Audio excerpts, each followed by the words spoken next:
जीवन के अंत समय में प्राण त्याग करते हुए यदि प्राणी की भावनाएं शुद्ध, पवित्र और भक्ति में लीन होती है तो उसका अगला जन्म शुभ होता है। इसके विपरीत यदि मृत्यु के समय प्राणी की भावनाएं अशुद्ध, अपवित्र हो तो अगला जन्म क्लेश से भरा होता है। इसीलिए कहते हैं अंतमति सो गति। मैं हूँ मंजू आंचलिया और आप देख रहे हैं मंजू स्टोरीज। तो शुरू करते हैं अगली कहानी।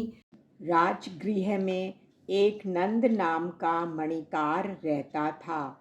उसके गहनों का व्यवसाय दूर दूर तक प्रसिद्ध था। एक दिन प्रभु महावीर के आगमन की बात जानकर वह उनके दर्शनों के लिए गया। उनके उपदेश सुनकर उसकी आत्मा को शांति मिली। उसने श्रावक के 12 व्रत ग्रहण कर लिए।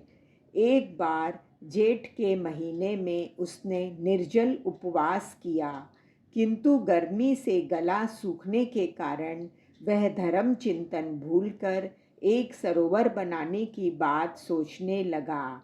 दूसरे दिन वहाँ के राजा से मिलकर विचार विमर्श के बाद उसने एक सुंदर तालाब का निर्माण किया। पूर्व किनारे पर एक चित्र सभा बनाई जिसमें चित्र और कुर्सियां भी लगवाई। दक्षिण दिशा में एक भोजनशाला बनाई।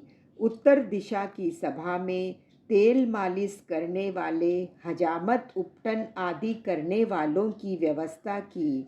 पश्चिम में एक चिकित्साशाला बनाई। सरोवर पर सुबह शाम सैकड़ों लोगों की भीड़ लगी रहती थी।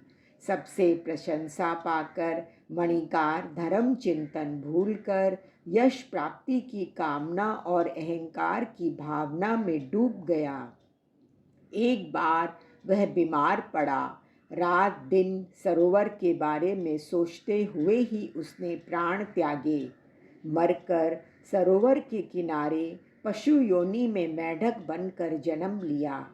वह मेढक दिन रात लोगों के मुंह से नंद मणिकार का नाम सुनते सुनते एक दिन सोचने लगा, यह नाम तो चिर परिचित सा लगता है। सोचते सोचते वह गहरे विचारों में उतर गया।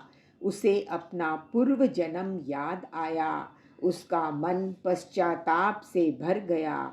कुछ देर विचारों में खोए रहने के बाद उसने सोचा कि मैंने श्रावक धर्म का ठीक से पालन नहीं किया और सरोवर के निर्माण में धर्म आराधना करना भूल गया।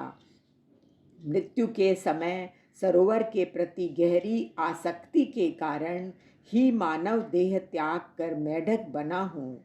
नाम और यश की भूख के कारण जन्म बिगाड़ कर पशु योनि में मेढक बन गया। उसने भगवान को साक्षी मानकर अपने पापों का प्रायश्चित किया।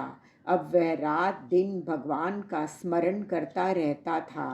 एक दिन भगवान राजगृह में पधारे। राजा श्रेणिक समेत अनेक नर नारी दर्शनों के लिए जा रहे थे।